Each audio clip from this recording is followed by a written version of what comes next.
down. The Crowded Booth with Bryce Coon.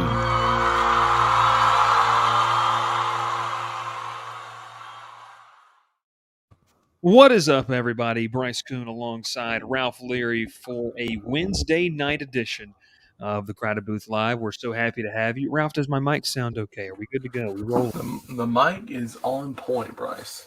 Point. Hey, we got the wrong overlay on. There we go. Oh. Overlay, no big deal. Did not realize that. Whatsoever. Hey, it's okay. You missed your producer duties last night, so we got you rolling once again. But hey, this is the Crowded Booth Live. If you're over on Facebook, Twitter, or on YouTube watching us, make sure, especially on YouTube, hit the subscribe button. Let us know you're watching as well as we get ready for another action-packed show. If you're listening to us on the radio across West Georgia and East Alabama on a Thursday drive home from 5 to 6, we appreciate it as well. And the topic of the day, Ralph, is going to be throughout the whole thing. I'll say this. We do have some college football previews coming on our YouTube page at the Crowded Booth. You need to check that out here in the next couple of days, as well as a preview of the NLCS when we know that opponent a little bit later on. But, Ralph, the Atlanta Braves, winners of the National League Division Series. This was a hard-fought series. Pitching dominated both ways. Both teams didn't do a good job with runners in scoring position, it felt like. It took some big hits. But Game 4 changed all of that. First off, kind of get your thoughts on this series as a whole. We're going to go very in-depth. We're going to talk about some of the pitching numbers, talk about the offense, talk about some of the key contributors. But, man, what is it like to see Atlanta return to the NLCS for the second straight year? Well, Bryce, to be honest with you, I'm surprised. I think at the beginning of the year, we always had high expectations for this team, and obviously injury-prone team that – I wouldn't say injury-prone, just injury-prived team that will just hit constantly with obstacles this year, losing Soroka at the beginning of the year, Ozuna to an arrest, losing Acuna to injury for the year, and then having to make some work at the trade deadline to add those pieces to fill in for what you've lost and to go on to a hot streak of winning, 19 straight road games or something like that. And then, finish off the season defeating your division rival at home to win the division. It capped off an incredible year. The Braves they pulled Milwaukee first round. A team with probably one of your top Cy Young Award winners or Cy Young candidates this year with Corbin Burns, and you faced him Game 1, and he gave it his all. And Charlie Morton gave it his all for the Braves, and you go in Game 2, and you're pretty confident that we got Max Fried on the mound.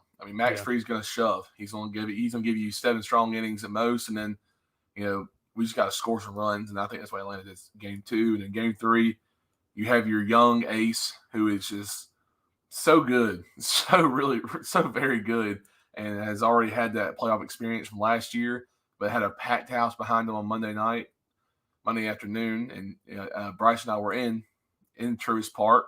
Got to witness a terrific game. And a great pitching performance by the whole Braves pitching staff, from the starter all the way down to Will Smith, and cap it off with a great game last night, a nail biter at the end, and what a better way to finish this series off with a Freddie Freeman bottom of the 8th dinger to set him up for the win. You can't ask for a better guy to put on your team to have a bat against the best, probably one of the best lefty bullpen pitchers in baseball. And that was said last night. And someone brought up in 2019, Freddie had a walk-off home run against Josh Hader. And I said that to myself, if we get Hader and Freeman faces him, I feel really good. Yeah. And that's because Freeman's one of the best hitters in baseball. You cannot tell me. No doubt about it. So. No doubt about it. No, it's something. I think it's absolutely huge. Well, Ralph, when you talk about what Freddie Freeman did, how some of these players came up in a big way, in a massive way throughout this series. Different guys contributed.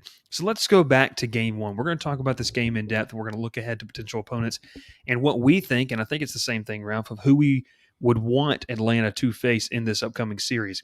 This is a series that's going to be a ton of fun to watch, and the reason I feel more confident, Ralph, is because the pitching, like you referred to, what we saw pitching-wise from the Atlanta Braves, they are better set up right now pitching-wise than they were last year. Last year was a rotation that was being pieced together as the season went along. Max Fried was really and truly, Ralph, for that full 60-game season, the only consistent starter. Ian Anderson came on late. Kyle Wright, even though he had the bad outing against the Dodgers, showed some flashes later in the season and pitched well against the other opponents in the Marlins as well. But in this series, when you saw Charlie Morton go game one, everyone knows how his resume stacks up against some of the top tier pitchers in baseball. And I said it last week, this is one of the best pitchers in postseason baseball that you can have. He has now, Ralph, pitched 4 clinchers for 4 different teams. I mean, it's crazy what he's able to do. You back that up with Max Fried, and I said it on Monday's show. Max Fried right now, he is pitching like the best pitcher in baseball. Yeah. Ever since the second half of the season, if there was a Cy Young for the second half, he would probably be the winner. He's been that good. Easily. And then you add in Ian Anderson, who's comfortable in the role he's in. He's a young guy. He's the number 3 starter, so he's not tasked with leading a pitching staff. He can anchor and be the number 3 guy. And then there's some options for if they want to go with Enoa or Smiley. They're going to have to pick a 4th starter for the upcoming series. But just let's talk about the starting rotation, then we'll go to the bullpen. How impressed were you just with the starters? Stay on the starters for me. Between Morton, Fried, and Anderson, I mean, what a great job they did.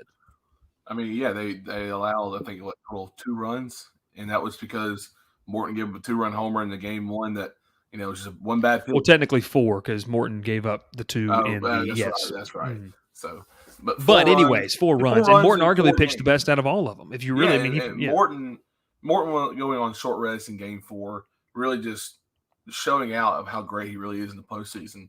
The whole pitching staff in general, I mean, I'll go over Morton's game 1. Morton, I mean, for what he had to go through all year, basically, coming out as his team, like, hey, this guy is a 1-year age for us. He's going to be that leader in the rotation. We got a lot of young guys with Fried, Anderson, Soroka. You lose Soroka.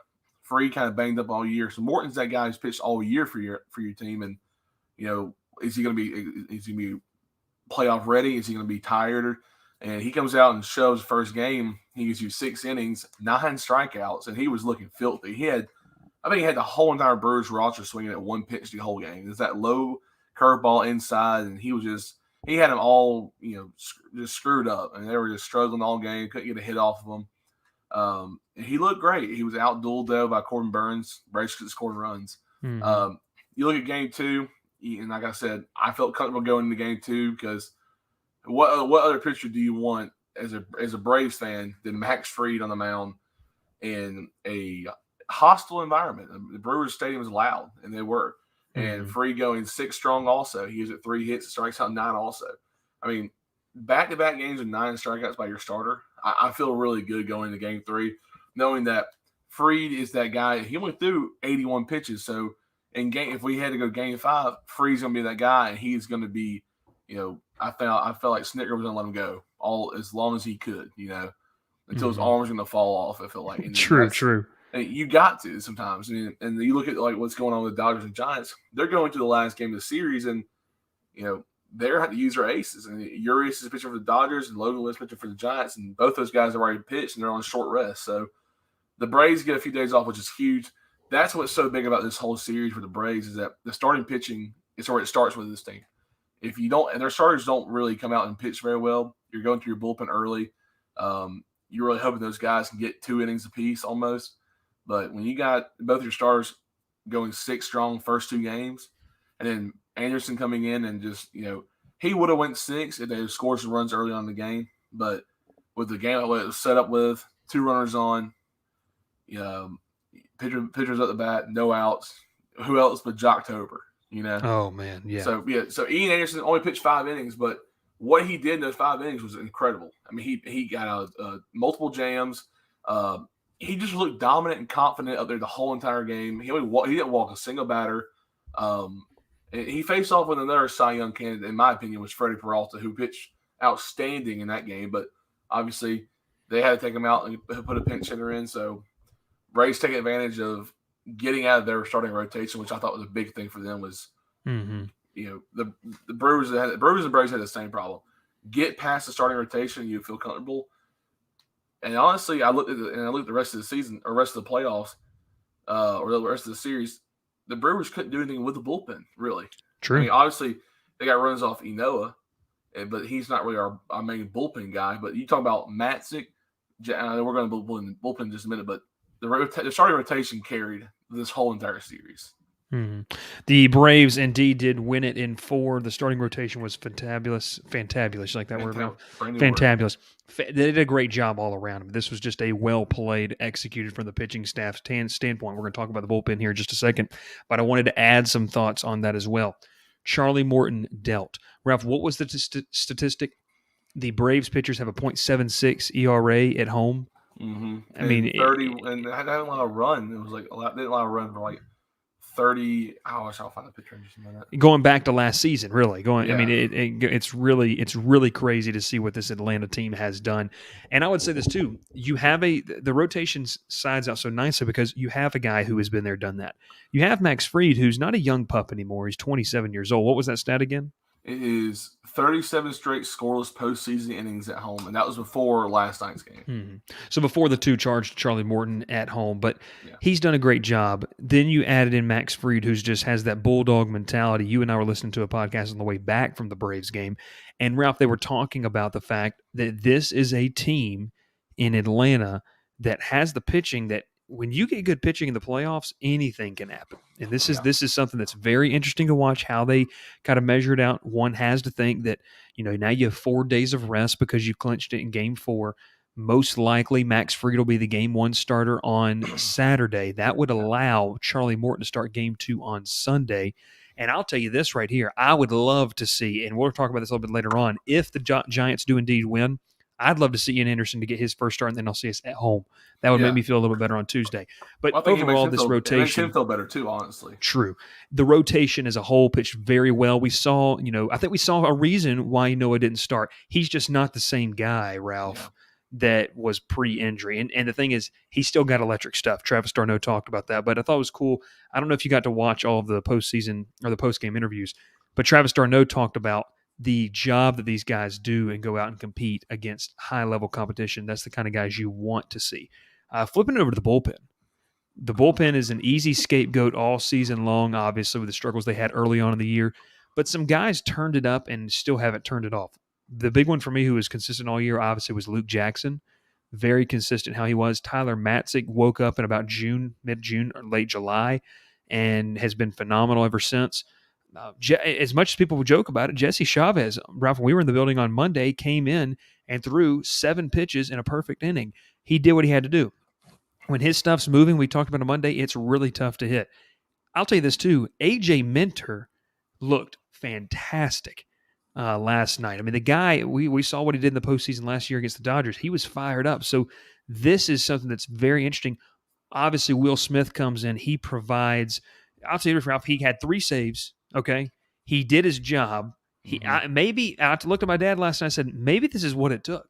Maybe this is what it took for everyone to get on a roll and the offense to be hitting the ball. And now Will Smith feels a little more comfortable in these big game situations. And when I say big game, I mean postseason-like atmosphere because the guy has shown up and played well. And I believe, like Ralph, like we've been talking about, this bullpen, and even in the postgame with TBS, they said it's starting to become a strength of the team, which we know pitching matters in the playoffs. So how did it stand out to you, the big 3 of Matzik, Jackson, and really Will Smith?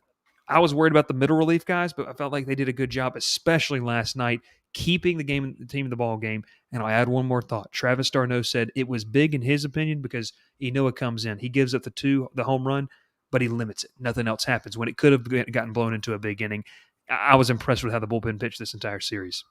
Well, yeah, you start off with, you were used to seeing Matzik, Jackson, Jackson, Matzik, and then Smith.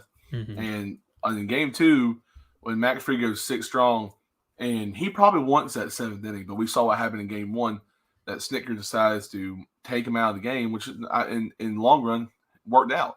Mm-hmm. And you go Luke Jackson, 2 1/3, 1 hit, 1 walk, 2 strikeouts, and he starts throwing a lot of balls, and you're like, okay, let's get Matzik in there. Matzik gets 1 hit, 1 walk, 3 Ks. And he pitched an inning and a third, got out of the inning for us, got the 8th inning, held strong, and got us to Will Smith, who went 1 guy and gave it 1 hit, and then got 3 outs. He had a fly out and a double play. And I think Will Smith had, 2 strikeouts the whole series, I believe. 2 or 3 strikeouts and fly outs and ground outs. And Bryce, we said it all year long, and you've said it most of the time. Will Smith does not have elite stuff. He's not going to strike out all three guys in 9 pitches. He's gonna throw some balls. He's gonna make you swing and miss, but he's gonna ultimately get you to ground out or fly out. And he did that very well all throughout the division series, really. And he limited himself to I think he threw under 20 pitches every single outing. Yeah, Ralph, when you read off the stats, I'll read off. A.J. Minter goes an inning and a third, 3 punch-outs. Jesse Chavez, an inning and 2/3, 1 hit given up, while walk and 2 punch-outs. Will Smith, Ralph, 3 innings pitched, 2 hits given up, a walk, and 3 strikeouts. Luke Jackson, 3 1/3. Matzik, 4 1/3. I mean, Enoa went an inning. Brian Snitker said that he was going to ride these guys hard. I mean, this was going to be something that he knew these are kind of the bell cows coming out of the bullpen, and they needed to be able to have the success, and they came through. That's going to make you feel better about heading into the NLCS. I agree with you. I think that we've come to the realization, hey, Will Smith is not necessarily the guy that we someone was talking about he's not worth the money they gave him. Well, there's few closers that are that elite. Josh Hader is one of them. We're going to talk about the Braves offense when we come out of commercial, but he doesn't have elite stuff. But I'll tell you one thing, that slider is nasty. When he's on top of the slider, Ralph, and he's not getting underneath it, we saw what Willie Adames in that 9th inning was able to do. I mean, I know you were listening to it on the radio, but I'll go back and say, I mean, what Willie Adames was able to do or unable to do with that pitch, that was crazy to watch. I mean, this team, I felt like they've really started, Ralph, to find their identity at the right time of the season. They've done some good things, but man, from where this team came from, we're going to talk about where this team came to where they are now. Just really, really impressed with how the bullpen pitched. Any final thoughts on the pitching before we head to the break? I just want to give props to his whole pitching staff in general. I mean, to come out and have a rough first half, not really have that identity of an elite bullpen that we were used to having last year, beginning of the year, to finding the guys who could go every single game or almost every single day and get those shutout innings, and then carry that over to October so far. It shows you how great this team really is, and how much Snitker trusts in these guys. And if you don't like Brian Snitker, and you don't think his job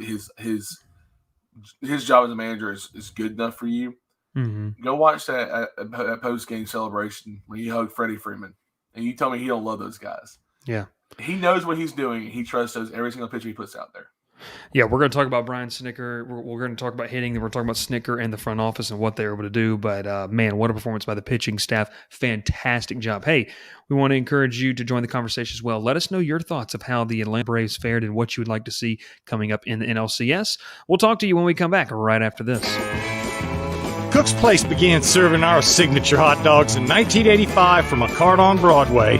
We still serve the best hot dogs and scrambled dogs in town at the corner of Moon and Miller Road and at the landings. Our friendly staff won't let you leave hungry. Come in and eat to the beat with our 50s jukebox. Cook's Place, fast service, great people, awesome food. What are you waiting for? Back here on the Crowded Booth Live, Bryce Coot alongside Ralph Leary. We're either coming through your airwaves or we're live here on a Wednesday evening talking to you about the Atlanta Braves Baseball Club, Ralph, that has advanced to the NLCS. We talked about pitching before the break. Let's talk a little bit about this offense, Ralph, that, I love the adjustments that were made, and I think that's something that was huge. Game 1 against Corbin Burns, which is a bona fide Cy Young candidate. I don't think anyone questions that what he was able to do this season was amazing. I mean, he's going to be one of the top 3, if not top 2 finalists for the NL Cy Young Award winner this season. And he, who knows, he may win it. I don't know. He's been that good. If there was not a guy named Max Scherzer or Julio Urias or some other guys, he might be the winner of the trophy. I agree.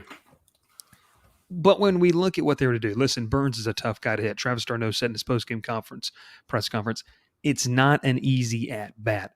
But the adjustments that were made, Jock Peterson being able to hit the home run. We're going to talk about some of those decisions Snitker's made that I felt like he pushed all the right buttons in this series and did a great job. But the offense to be able to bounce back against Brandon Woodruff, who, Ralph, there's not really much of a drop-off between that. I mean, this is a pitching staff for Milwaukee many felt like might have, one that rivals the Dodgers. This is a pitching staff that's really, really talented. Yeah. When you look and saw how the offense bounced back in Game 2, they did it with timely hits. Then Game 3 was just a pitching showdown. Peterson with a home run. And then obviously talking a little bit about Game 4, we can go into depth in that. But, What stood out to you offensively in this series for Atlanta? Well, I think the big one is they got runs early on in the game. I mean, we watched till I think the 7th inning when we got our first run, or 8th inning, the first run in game 1, and in game 2 you got 2 runs in the 3rd inning. And honestly, I felt like the bats were coming more alive. I felt like they got comfortable in game 2. Game 1, everyone kind of struggled. Was just not. We had that great first inning where we had runners on 2nd and 3rd. We couldn't score because we had some bad base running. Just typical Braves bad base running in general to me. Mm-hmm. And I felt like the rest of the game they were in a slump. They lost a lot of momentum that rest of the game. And obviously, Jock Peterson came in and hit the home run as a pinch hit. And just like I said, props to Brian Snitker, man. Puts the right guy at the right time. You know, a guy who has been here before. He's been in postseason play. Jock Peterson is so much fun to watch, and especially on Monday when we got to watch him hit the 3-run missile he hit out of the stadium. It felt like you really just want to see this team come alive early on in the game. The more and more they wait late in the game to score runs, it feels like the game's slow. They're going to struggle. And then you look at last night's performance. 2 runs were scored early on in the game. You're looking back like, okay, Braves got to score some runs, or we're starting kind of slow. They just kept answering back every inning. You know, Brewers scored 2, Braves scored 2. Brewers scored 2 more, Braves scored 2 more. They just kept fighting back. And the whole bench, I mean, only 2 guys really got hits, and that's Eddie Rosario and Jock Peterson. But in general, the bench played insanely well last night. They stepped up every one of them did. Losing Soler before the game hurt a lot. Guillermo Heredia was able to step up and taking that fielding. I mean, it basically was a fielding role, honestly. And that's what you need them to do. You have guys who are really good at the plate, Eddie Rosario, who maybe not is the best outfielder as Guillermo Heredia right now. So you're okay with playing Heredia early on in the game. He can maybe get a hit base knock or force a walk, and then put someone else on at the bat like a Rosario or Jock Peterson or Contreras up there who might get knock him around. So the whole team really did well. The starting lineup was really strong. I felt like some guys struggled. We're okay with that. I mean, we're used to it, I feel like. But this whole Braves bench really stepped up. Yeah, it's a better bench than they've had in recent postseason opportunities. And I like what you said, too. I mean, the lineup construction, you give Peterson the full at-bat. And man, to go back to Jock Peterson, how big was he in this series? 5 RBIs, 2 home runs. He was 3 for 3 at one point. And then he had the 4 at-bats. But, man, go back to the hustle force out there, or force play that he had. The ground ball to the left side. Willie Adames only has 1 play to go with. They try to turn 2 and not in time. And that brought in a run. It kept the inning alive as well. This team is gelling on all cylinders. Giving you some stats from the NLDS. A lot of people were frustrated with how Ozzie Albies hit. He hit 235 in the series. Ozzie, I feel like, has a tendency to try to pull everything and sometimes get out of because he does best. Austin Riley, another guy, he led the team in batting average in this series, Ralph. 333, 8 total bases, a walk. He had the home run that I don't think people give it credit enough for in game 2 of how far that ball really went. Opposite field to right center field. He destroyed that baseball. Dansby. It said 428. I don't believe it went 428. Yeah. That one was that was. It might have hit off the big screen in Truist. Yes, Dansby Swanson continues. He came into this series around a 302 career hitter in the postseason. He was made for these type of moments. There's no doubt about that. But, man, Freddie Freeman. And listen, I put a tweet out there late last night. I think you were already asleep. But, man, Freddie Freeman is just the heart and soul. He's the superstar of this team, the face of this franchise. Unreal. And, Ralph, it speaks volumes of what they were to do. Some people were like, well, why is Eddie Rosario not starting? Why is Guillermo Heredia starting? This is terrible. Well, it worked out, man, because when you had to put pinch hit Eddie Rosario in against the right-hander, what'd he do? Broken bat, single, found a way to get on. This offense as a whole right here. Sorry, don't worry. I'm vaccinated, Ralph. This offense as a whole has been, it's a team that in July, there were a lot of question marks. Credit to the front office. We're going to get to that a little bit later on. I don't want to dive too far into that, but it's a team that is gelling 1 through 8, Ralph. Anybody can send the ball over the fence. Their 4 infielders, Ralph, have over 27 home runs apiece. I mean, this is an outfield that, too, that's completely rebuilt. And what was impressive to me, like you said, they lose Soler. They bring up Pache, who we saw what he did in the playoffs last year. He's serviceable. Great defender. Probably the best pure defender in the outfield right now for Atlanta that they can put out there. But, man, I just love the makeup of this lineup. And Dansby Swanson, they push him to the leadoff hole, which he's not, too comfortable with. What does he do? Double on the first pitch that he sees. I mean, this offense seems to be, in my opinion, Ralph, rolling at the right time. They've got a good combination when you talk about pitching and hitting. What was important to me, Ralph, is how about the offense? You get down and then you rally right back. You were down 2 runs twice. What does that show you right there? Just the resiliency of this offense, not knowing that we've got the bats to stay with just about anybody in the playoffs. Well, you look at this team and you see 33 strikeouts for the 4-game series, obviously. That's a lot of strikeouts. You really don't want to see that. But then you look next to it. 13 total walks by this team. And to me, that's huge. That shows you plate discipline for this team. They're forcing these guys to throw a lot of pitches. Freddie had 4 of those walks himself. I mean, they're not swinging aggressively like we were used to all year last year. Is that if Ronald Acuna comes out, he's on swinging the first pitch he sees and probably trying to hit a missile out of the stadium. But this team was more patient to play. I felt like you saw it in game 1. They walked back-to-back first batters, and you're thinking okay, the Braves are being really patient, unlike this team. And you said it best. Just resilience. This team, they fought back. They were always they would be down, but they were never out of the game. I mean, you look at the playoffs and think about it. It's every game means the most to you because if you go down 2-0 in a series, you're looking like we got to win 3 straight to win it. And sometimes teams can't do that. But I would never doubt this team out, no matter what the score is in the game, unless it's like last year in the playoffs when it was like 13-0 in the first inning. That's a different story. But if you score 3 runs in the first inning, there's still 8 innings of baseball left, and the Braves are still going to do their best to score those 8 runs or score those 8 innings of play. And this lineup is just resilient. I mean, they're really talented from leadoff to for pitcher spot. I mean, I wouldn't even count some of the pitchers out. Max Fried can still technically hit to me. Some people were saying, why didn't Max Fried hit in that situation? Well, he's a pitcher. You want your best guy at the bat, obviously. Fried, you want him to have some rest in case we have to go game 5. And your bullpen's been terrific. So, well, and that's one thing too, Ralph, is Max Fried was the next guy up off the bench for Brian Snitker, and that was kind of crazy when you go back to Snitker's press conference and he talks about. They asked him, about the Freeman home run and everything he thought about that, but he was like, my mind was on what we were going to do next inning because we knew if we didn't get a run here, we're going to hold them, and then what we're going to do at the bottom of the ninth. Because you knew that Will Smith wasn't going to hit for himself, obviously, so it was probably going to be Max Fried. I mean, as much as it gives me anxiety about pitching, I can't even imagine what hitting would be like for him. It would be quite interesting indeed. Once again, it's the Crowded Booth Live. Bryce Kuhn alongside Ralph Leary. We appreciate if you're watching over on Facebook, Twitter, or on YouTube. That's where we want to catch all of our content. YouTube, Crowded Booth. Search us over there. Subscribe. Hit that notification as well. Ralph, when we talk about this offense, you talked about the strikeout numbers. Total bases, which is another great factor, 49 in the 4 games. This is a team that found its way on base, and they struggled early on, but man, Game 4 was probably one of the most complete games, in my opinion, because you got a valiant effort from Charlie Morton, nothing short of heroic of what he came out and did on 3 days rest to be able to provide his team a chance to win. And then the offense, every time they got back, they put the ball in play.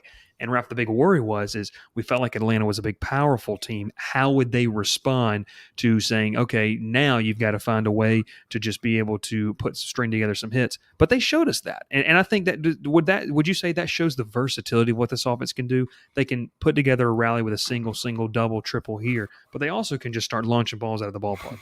Oh, yeah. I mean, this team really is good at it. I mean, your whole infield hit 25-plus home runs, almost 30 of them. And you got guys who walk a lot. I mean, I would say Jorge Soler might be the best guy on the team when it comes to walking. Obviously, he had 2 walks in the 2 games he played in, 3 games he played in. So this team they're going to get on base. They want to score runs. Obviously, you look at the runs; they didn't score a lot. Brewers pitching is still really good. It's very. You talked about the strikeout numbers. I mean, this is a team that is very, very good. Yeah, I mean, and there's nothing to knock about what the Brewers did. I mean, then look at the Braves pitching staff. I think the Brewers were 0 for 16 with runs in the scoring position in the first 3 games, and that shows you how strong this pitching staff really was for Atlanta compared to what Brewers did. The Brewers, I mean, people were on paper, the Brewers have a better pitching staff. You would on paper, you would agree. I would probably agree, but watching this team all year long, watching who they face and how they've overcome so much adversity, and you said it, Bryce, this team is a way better team together than they were last year. Yeah, and last year they were dealing with a lot of injuries. Acuna was banged up. Ozzie was banged up in the playoffs. Freddie was Ball banged goes up. down. Everyone was not quite healthy. I feel like that they have the pieces that they want. We got one more commercial break, and then when we come back, we're going to talk about this front office, which is absolutely crazy. Then we're going to talk about a little bit who we want this team to face. We got to give credit to the front office, and then who we want this team to face when we come back. Section 103, you got to try them out if you're a Georgia Tech fan. I know you were watching that Atlanta Braves game, all Tech fans.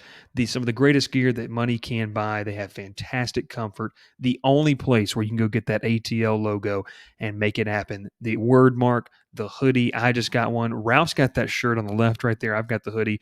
But Section 103, more comfortable than the club seats. They do a fantastic job. We enjoy them being a part of our show. They, Atlanta-based company, Georgia Tech grad has them there. I think Ralph's going to pull out the shirt when we come out of commercial break to talk about it because it's just such a fantastic opportunity for us to promote their brand, for them to be a part of the show. And if you are a Georgia Tech fan, make sure to use code CROWDEDBOOTH for 10% off your first order at section103.com.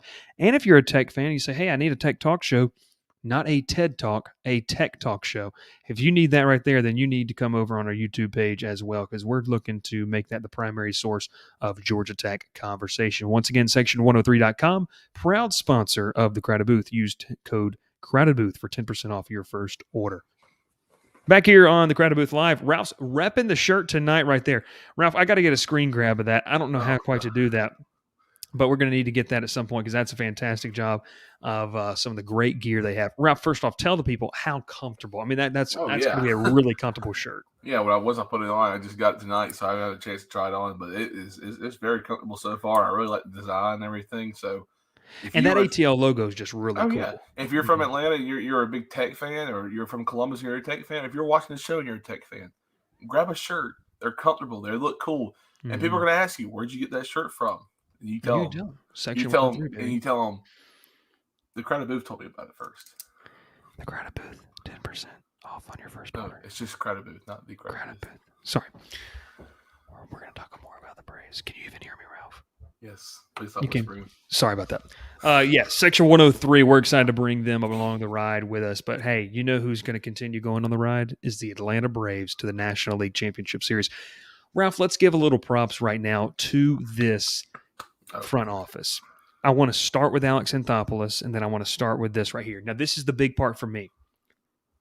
I'll let you talk about Alex Anthopoulos, and I'll take Brian Snitker. So, first off, tell us, why should Alex Anthopoulos be in the running for Executive of the Year?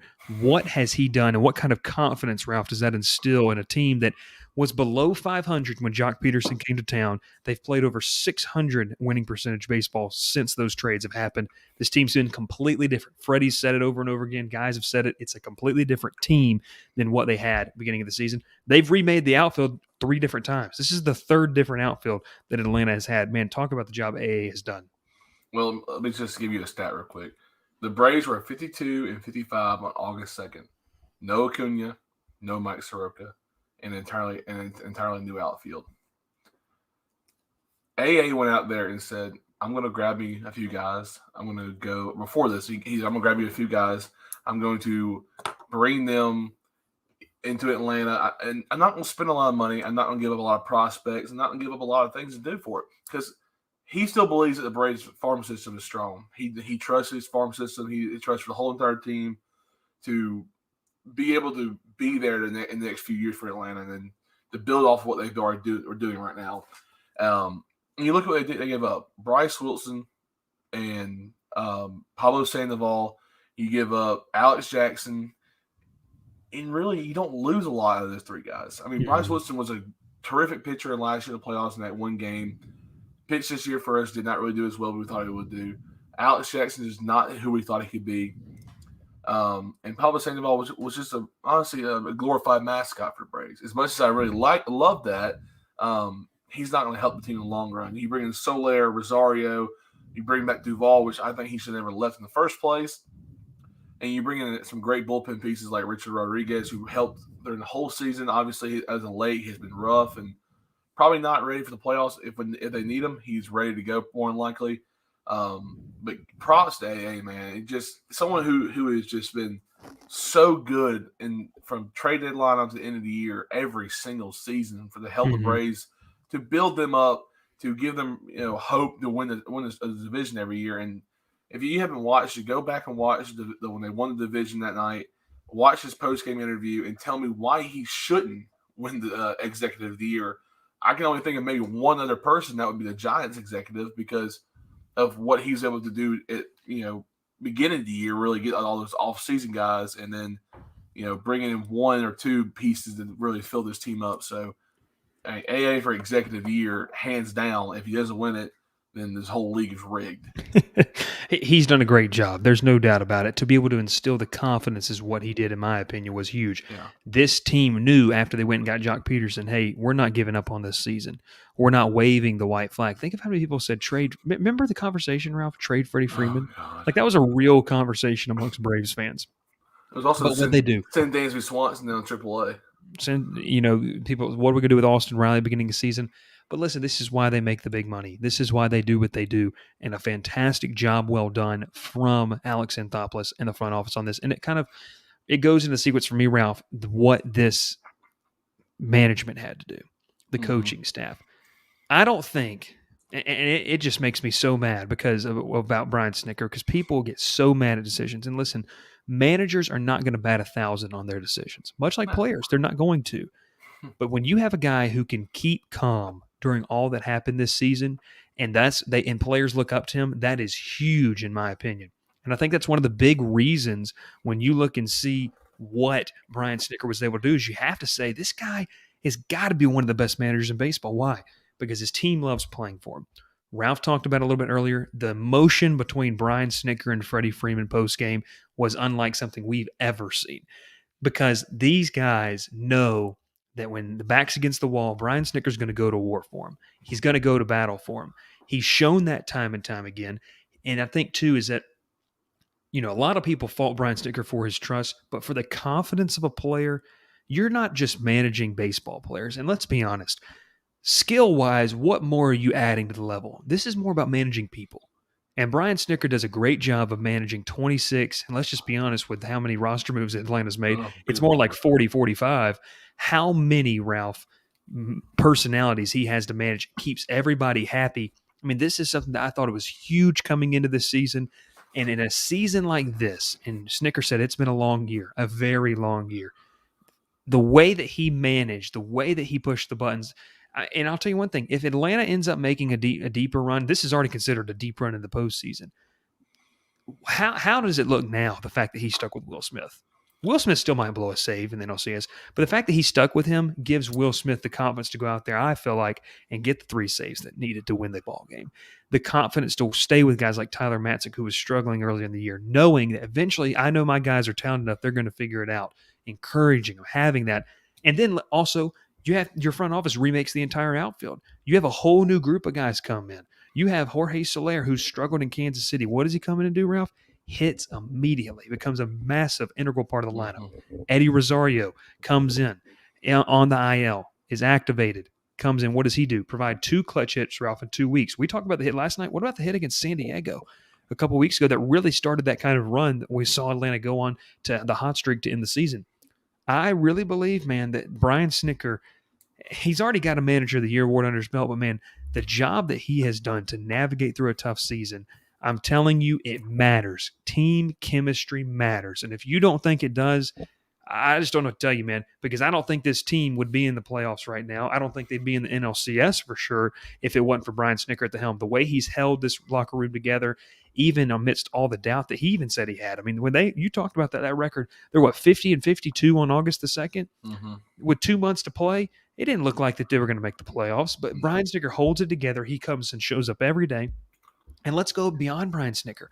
Ron Washington, the countless interviews done with Ron Washington, the way he keeps those guys loose. EY, Eric Young, Sr., the first base coach, another great. Rick Kranitz. I mean, go all the way to Sal Fasano. I mean, this is a coaching staff, Ralph, that I love. They're old school, but they're accepting of the new school ways. I think it fits seamlessly into the locker room. And two, Brian Snicker talked about it in his post-game press conference. He said, you know what? I let the guys have the locker room. And when I come in, I'll say something, but this is their team. And Brian Snicker, he's a player's manager. He's cut from the Bobby Cox tree.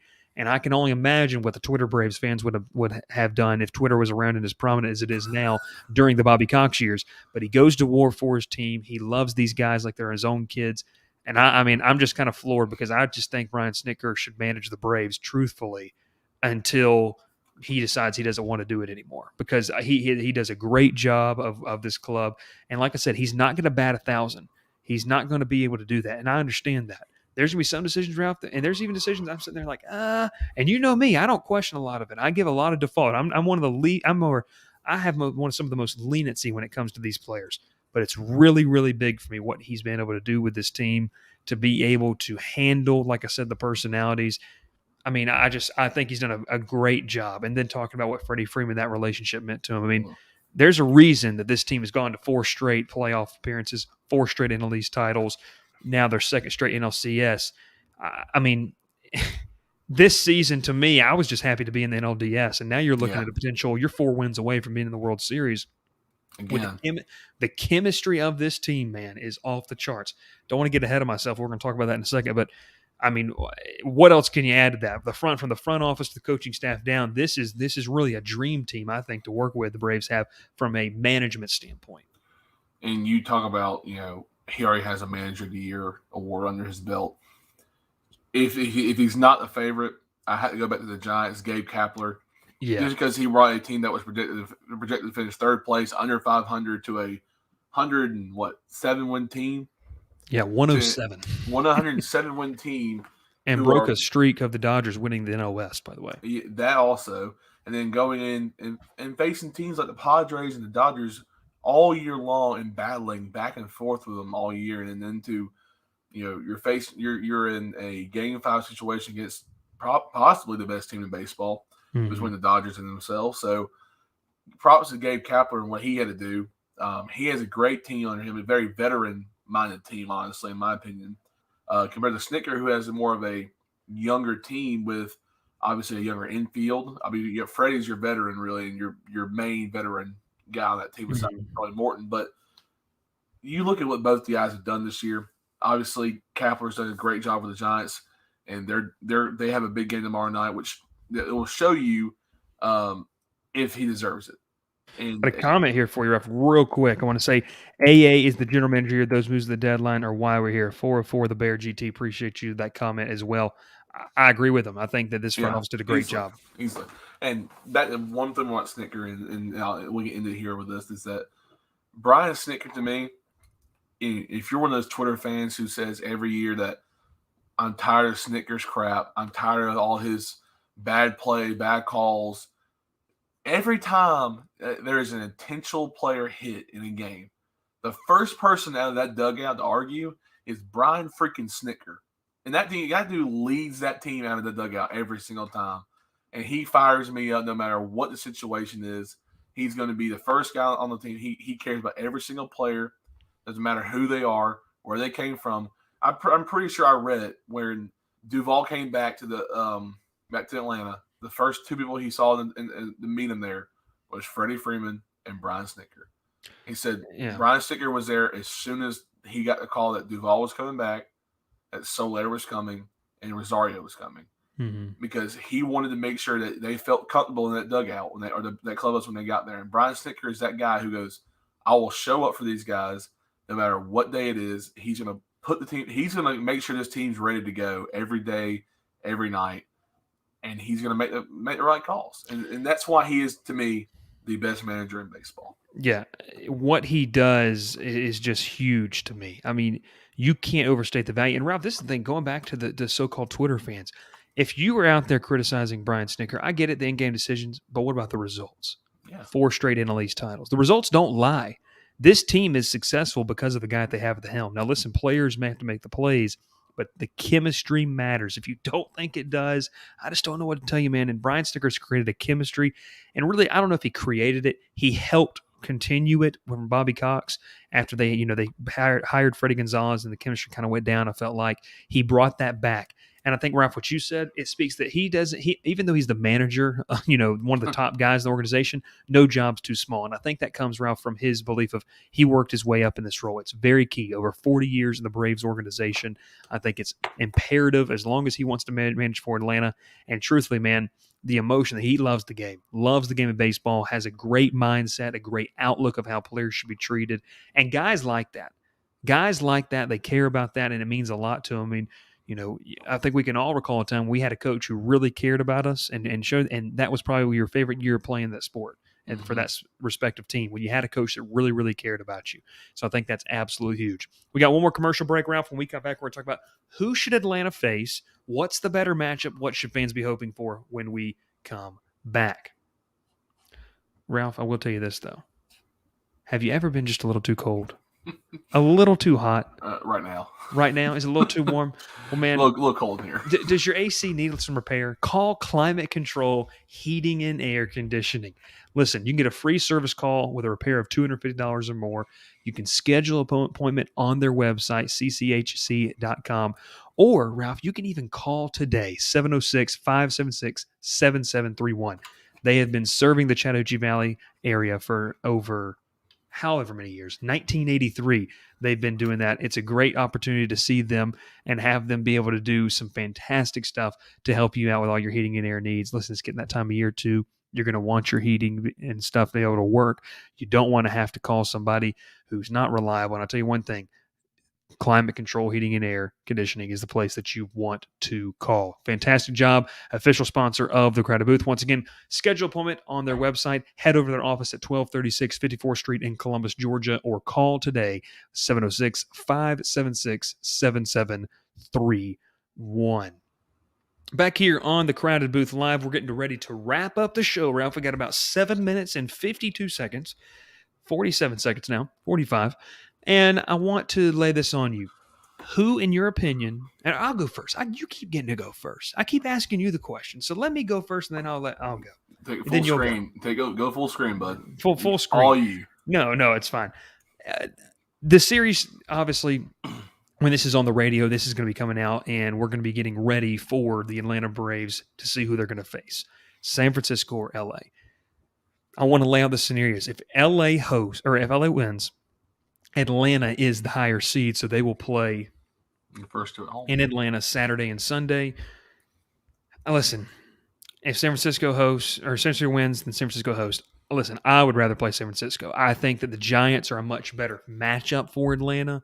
The big thing you talked about earlier in the show, Ralph, Logan Webb, arguably the best pitcher right now for San Francisco, currently in this postseason run. He is pitching tonight, so he wouldn't be able to pitch till Game 3. Obviously, Alex Wood pitched to Jim the other night. They have a plethora of other good arms. Kevin Gossman, former Atlanta Brave. But in my opinion, Ralph, I think San Francisco is the better matchup for Atlanta. I know you were listening to some other podcasts. Talk to me why maybe you think, and I think we're on the same page, why do you think San Francisco is a team that Braves fans should be rooting for come Thursday night? Well, I'm not going to knock the Giants at all because they are one team that They won 107 games, but they're very, very good. You don't knock what they did. And to this team, they're very talented, very great team, very veteran-led team with Buster Posey and Braden Crawford, and a World Series champion also with Chris Bryant. So and Evan Longoria is also in there, who's also a terrific player. So the Giants are very well led with veteran presence, but if you look at their lineup, there's not one guy who terrifies you. Oh gosh, here comes so and so. Well, you look at the Dodgers lineup, and I feel like about every single player in that lineup terrifies me. You go from facing Mookie Betts to Corey Seager to Trey Turner, who kills the Braves already, Justin Turner, Will Smith, Cody. I don't know if I said Cody Bellinger yet. Did I? I haven't. AJ Pollock, Chris Taylor, and then off the bench, here comes future Hall of Famer, one of the best players in our generation, Albert Pujols. I mean, that whole lineup terrifies me. I don't want to have to deal with that. I would rather go with the first two games in San Francisco and play the Giants in a colder weather game probably and face their team who is probably exhausted after playing, the second best team in baseball 5 straight games and having to use your best pitchers all through those games. I'd rather face that than having to face the Dodgers, who bullpen is absolutely insane and has a guy named Max Scherzer who's just probably going to win the Cy Young because of how dominant he has been. If not, their number 2 guy, Julio Urias, who could probably win the Cy Young. He's a 20-game winner this year? Yeah. Or we go to the third guy. Walker Buehler is up there. I can go on, Bryce. The Dodgers they're a scary good team. The Giants are very good, but they're not scary good. They're beatable. The Dodgers are obviously beatable too, but at this time of the year, the Dodgers bullpen to me is just so elite. That's the best way. They're just really elite. Yeah, the bullpen is absolutely unreal. And like I said, it's nothing to take away. Both of these teams are going to present respective challenges to Atlanta in the NLCS. But the thing is, we can finally say Atlanta's headed to the NLCS. That's going to be a big thing. So Ralph and I are going with we'd rather face the Dodgers. And really, Ralph, it's kind of a pick your poison. Do you want the 107-win team or do you want the 106-win team? Choose your poison right there. Neither. I like what you said. I heard somebody say, which team do you want to play? They said, well, is Arizona available from the NL West that we can play in the playoffs? Because we'd rather have that, the 107-loss team. How about that one? Yeah, so I think between San Francisco, between LA has a lot of star power. The LA lights shine bright in October and November. It's a tough place to play. And that's not saying that I think it's now Oracle Park in San Francisco is not a tough place to play. But listen, I think Atlanta matches up better with the Giants. Pitcher-wise, hitting-wise, it'll be a fun series, bullpen-wise. Atlanta's playing strong. And listen, 2 years ago, Ralph, there was a team that finished with 80-something wins in the wild card, and they won the World Series. They got hot at the right time. Atlanta is starting to create that own story right now. 80-win team. They did win the division, but they got hot at the right time, and that's all that matters once you get the postseason. Doesn't matter what you did during the regular season. How can you perform when the lights are brightest? And right now, Atlanta is proving just that. Ralph, some final thoughts for you. How excited are you for the NLCS? What are you most looking forward to as we wrap up the show here real quickly? I just want to see the pitching continue their dominance. I mean, from starters to bullpen to Will Smith. I mean, just keep it up. Don't lose that momentum. Obviously, you get a few days off, and you have time to rest, spend some time with the family. I know Freddie's enjoying the time with his family right now, but you have time to rest these guys up. You get Charlie some much-needed rest going into this weekend, and you'll have Freed and then probably Morton and Anderson. So these 3 guys are probably really tired. They pitched some of the best baseball in the past month and a half, really. And they much need a few days off and to relax and to prepare themselves for whoever they have to face. Now, we want the Giants, but if it's the Dodgers, you really that's when you gotta play your best baseball. I've been saying it, to myself and some friends of mine that the Braves have to play the best baseball now. Well, if you face the Dodgers, you really have to because they're not going to try to slow down. They're probably mad that they're in the wild card game. They wanted to be the division winners. They didn't want to have to deal with playing a wild card game, but the Giants beat them at the end of the year. So tomorrow night, if you're listening to radio tonight, it's going to be a great matchup. I'm excited to watch it. I'll watch probably the first pitch and not go to sleep because of work. So, but yeah, This it's going to be a great series. I mean, no matter who they play, I feel like it's going to go 5 or 6 games. If it goes 5, it's because one team's just really dominant. And it could go 7. I mean, last year it went 7, and the Braves surprised everybody even getting close to winning those games. So it's going to be a great series no matter what. It'll be a great series. I feel like Atlanta heads into the NLCS in better position they were last year. And you say, Bryce, really, even without Acuna, Ozuna, and Soroka? Yes, I do think so. They're healthy. Soler also could potentially come back during the middle of the series. We'll see how that all shakes out. Still a lot of unknown on that front as well. But listen, we'll be in the building either Game 3 or Game 1, hopefully, in some form or fashion at Truist Park. It's going to be a ton of fun depending on when those games slated to start. Ralph, appreciate it once again. It's fun as always. Some final reminders for you. Check us out at thecrowdedbooth.com. Thanks to our sponsors, Climate Control Heating and Air, Cook's Place, and Section 103. Remember to use that coupon code as well. This has been The Crowded Booth with Bryce Kuhn. We appreciate it as always. Have a fantastic rest of your weekend, and make sure to check us out on YouTube, The Crowded Booth, for those college football previews, because, man, we've got some big ones coming up this weekend. Thanks, everybody. Pile in here and make yourself feel at home.